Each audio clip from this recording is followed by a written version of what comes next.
হালাল ইনকাম যে কতটা শান্তি এটা একমাত্র এই কৃষিজীবী মানুষ কর্মজীবী মানুষকে দেখলে একমাত্র বোঝা যায়। কারণ তারা সারাদিন মাথার ঘাম পায়ে ফেলে পরিশ্রম করে এবং দিন শেষে তারা পরিবারের সাথে গিয়ে একত্রে সুন্দরভাবে খেয়ে দিয়ে একটা সুন্দর ঘুম দেয়। যেই ঘুমটা যারা অর্থনৈতিকভাবে সচ্ছল এবং যারা দুর্নীতিগ্রস্ত তারা কিন্তু দেখবেন এই শান্তির ঘুমটা দিতে পারে না। কারণ তাদের মনের ভিতরে প্রতিনিয়তই ভয় থাকে যে কখন যেন আমার টাকাটা কিভাবে না কি হয়ে যায়। এই ভয়টা কিন্তু এই পরিশ্রমী মানুষের ভিতরে নেই। তারা চিন্তা করে যে আমরা সৎভাবে উপার্জন করছি, সৎভাবে খাবো, এক সময় আমাদের নিশ্চয়ই দিন ঘুরবে। এভাবেই কিন্তু প্রতিটা কর্মজীবী মানুষ তাদের নিজেদের মনের শান্তিটা খুঁজে পায়, মনের তৃপ্তিটা খুঁজে পায়। না আসলে যারা দুর্নীতি করে কখনোই শান্তি পায় না। আসলে দুর্নীতির মধ্যে আপনি হয়তোবা শান্তি খুঁজে পাবেন কিন্তু কখনো সুখ খুঁজে পাবেন না। শান্তি আর সুখ জিনিসটা আসলে এক না। মানুষ যেটা মনে করে বাহ্যিক দিক থেকে যেটাকে শান্তি মনে করে আসলে সেটা শান্তি না। মানুষের মনের প্রকৃত সুখটা লুকায়িত থাকে তার উপার্জিত অর্থটা অর্থাৎ হালাল ইনকামটা। যার ইনকাম যত বেশি হালাল তার মনের শান্তিটাও কিন্তু তত বেশি। তাই আপনি সারাদিন কত টাকা ইনকাম করছেন সেটা ফ্যাক্ট না, আপনি সারাদিন কিভাবে টাকাটা ইনকাম করছেন সেটা হচ্ছে মুখ্যম বিষয়। আমাদের সমাজে বর্তমানে অনেক কোটিপতি আছে এখন, কারণ যারা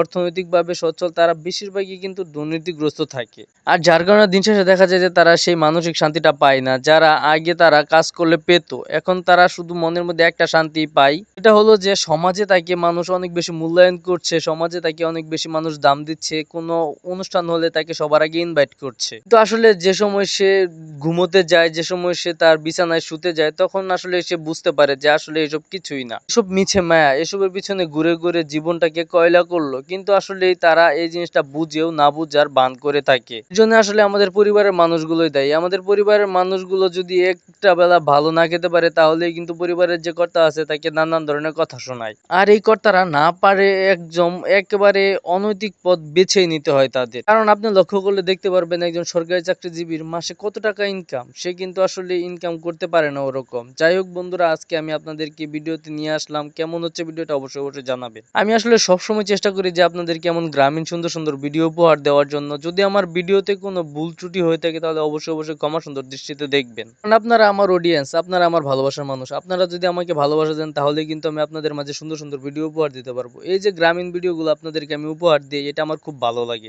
এমন ভিডিও করলে মনের একটা শান্তি লাগে। যখন দিন শেষে পড়ালেখা শেষে একটু ঘুরতে যাই তখন আসলে মনটা শান্তিতে ভরে যায়। তখন নতুন করে আবার পড়ালেখা করার একটা উদ্যম পাই। আসলে আমাদের প্রতিটা মানুষের উচিত এভাবে সময় পেলে গ্রামের দিকে ছুটে আসা, গ্রামকে ভালোবাসা। আপনি গ্রামের ভিতরে যে শান্তিটা পাবেন এটা কিন্তু শহরে আপনি কখনোই পাবেন না। কোলাহলের ভিতরে আপনি কখনোই শান্তি খুঁজে পাবেন না। কোলাহলের ভিতরে আপনি কখনোই একটা মনমূলক অক্সিজেন নিতে পারবেন না। আপনার অক্সিজেনের স্বাদটা আপনি কখনোই পূরণ করতে পারবেন না। কারণ বর্তমানে ঢাকা শহরের বেশিরভাগ মানুষই কিন্তু হৃদরোগে আক্রান্ত থাকে। তাই এসব থেকে বাঁচতে হলেও গ্রামে